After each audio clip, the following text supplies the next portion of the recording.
Right, welcome to today's video. This is my 09 370Z GT Ultimate with the raised alloys and the big Akebono brakes. What I thought I would do today is just really give you guys a taster of what it's like to drive and also go through some accelerations. So we'll get inside because it's the UK, so it's really windy.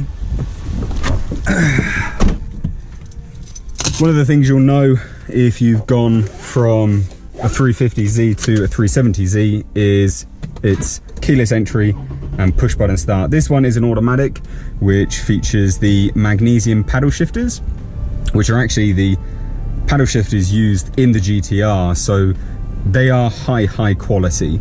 Obviously what we're going to do today is just kind of drive it around and just get a feel for it really. And because when I was looking to buy one of these, there's a lot of videos like this online but nothing really specific for the UK. They're all very US based, which is fine, but I'll run through some bits and pieces today which will be kind of for the UK but then also for the States as well. So should you buy one? Yeah, definitely. If you want to buy one, hell yeah, you should buy one.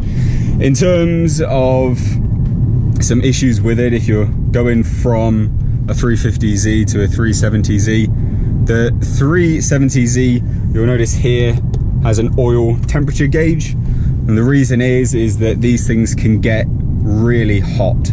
And so this kind of ties in with guys in the States. Obviously in the UK, we don't have a massive issue with the heat because it's the UK and it's shit weather. But in the States, you guys have a lot of hot weather, and unfortunately, if you don't fit an aftermarket oil cooler, then you will probably have some issues. But fear not, because oil coolers are a dime a dozen and they're relatively cheap. So I would highly recommend buying an aftermarket oil cooler to fit. They're really quite cheap. But the other reasons to buy it, I mean, the GT Ultimate is the highest grade you can get. It features some bits and pieces which like the Nismo has or the Sport model has in the States. So got some Alcantara suede on the sides, Alcantara inserts on the leather seats. And it's just, I mean, that's pretty much it in terms of what the GT Ultimate features outside of all of the other models. It has the big brakes, which are reasonably good, but I would always say swap out the brake pads because the OEM brake pads are shit. They're really not good at all. Now I've warmed this car up, so again, you should never do any of these kind of pulls unless you've warmed the car up, but I've warmed the car up, so we're just gonna drop it down into a third gear and do a third gear acceleration with manual mode.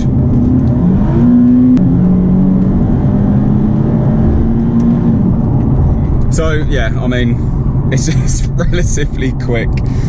It's yeah, it's much quicker than a 350Z if you've noticed, or if you've ever driven a 350Z. They're pretty much the same car, like it's the VQ platform. This is just the VQ37 HR, whereas the HR was featured on the last 350Z that came out. In terms of handling, well, I mean, it handles all right. I will say this, I feel that the 350Z is a little bit more planted. Having owned a 350Z, I would say that the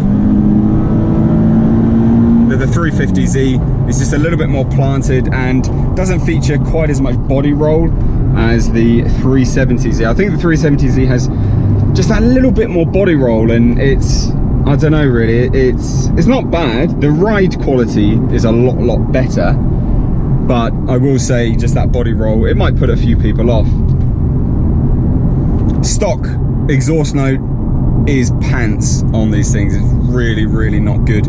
The reason why I'm recording this today is because tomorrow I'm going to be getting an aftermarket exhaust put on, so I'll probably do another video with this, with a review of it. It's the Cobra sports exhaust for you guys in the UK. We're going to do another pull now.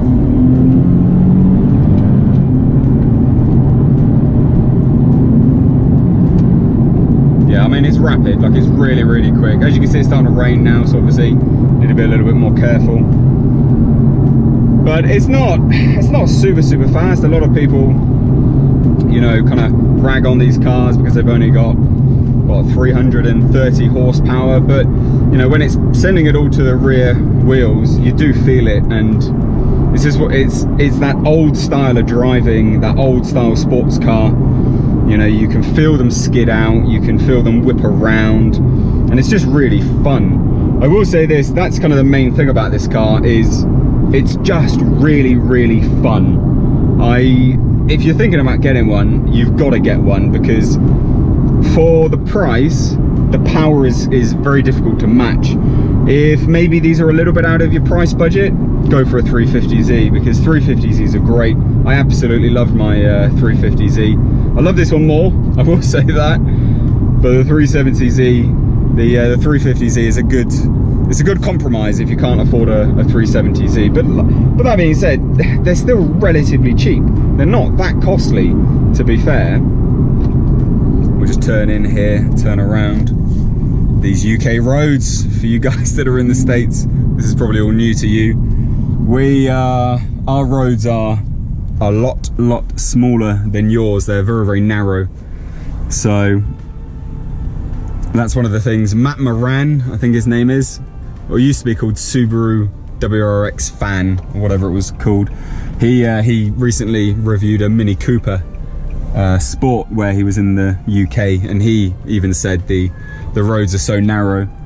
And I mean, I've lived in Miami for a bit, and yeah, I mean, I can attest your roads are a lot wider than ours, which is a bit of an issue for a car like this, because it's really, really wide. It's a lot wider than the 350Z. This car's got ass. It really, really has got an ass. And it's nice though. I really like the styling of the 370Z. Drive around for a little bit more, see if we can find another place to do some pulls and some acceleration. It's raining a bit, but I'll wind the window down and hopefully you'll be able to hear the exhaust note, because it's just not very good. It's a V6, which, you know, the UK doesn't really have V8s. It's not something which we have in this country. We just deal really with V6s. V8s is a very American thing, but it's that V6 note, it's the VQ note. A lot of people don't like it, but for me, I think I like it. It's got a good scream to it, but it's much better with an aftermarket exhaust, right? 7,000. This is the thing with this car, 7.5, 7,500 is the red line,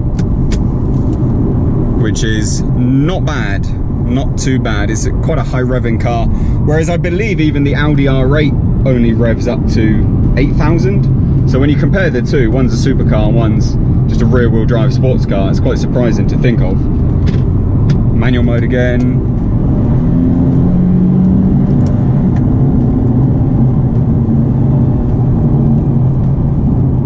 Not enough time. I've been beat. What I do for those people that are probably thinking, oh well, yeah, manual mode's the best way forward, or the auto mode sucks on this car. The auto mode's actually really decent. So what I'll do is I'll turn around again, or wait until there's another dual carriageway bit of road, and I'll chuck it just in auto and just floor it basically.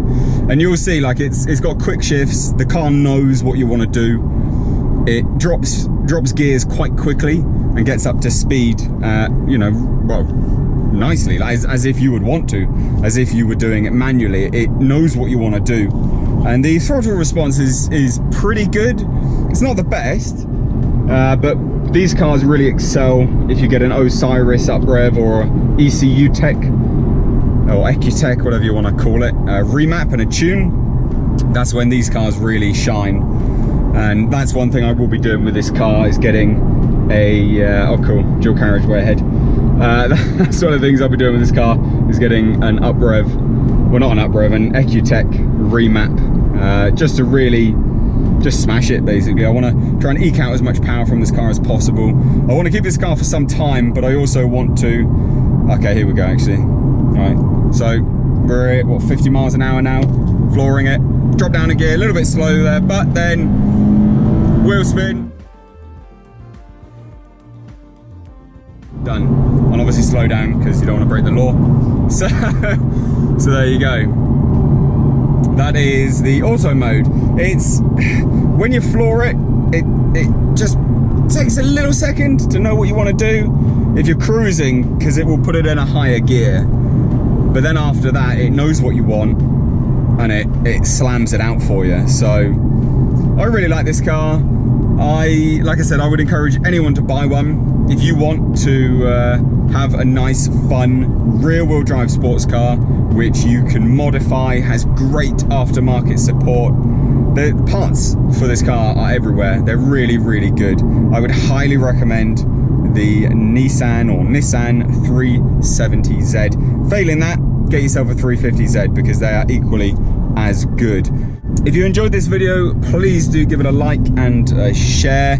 Hit that subscribe button for more car vlogs and just general crap. I also go to the gym if people are interested in that nonsense. I'll chuck a little clip just at the end of this video because a lot of people obviously won't follow people unless they've got a physique to match in terms of the gym stuff. So I'll chuck a little clip. But guys, I hope you enjoyed this vlog. And as always, I've been Mr. H. I will catch you in the next video.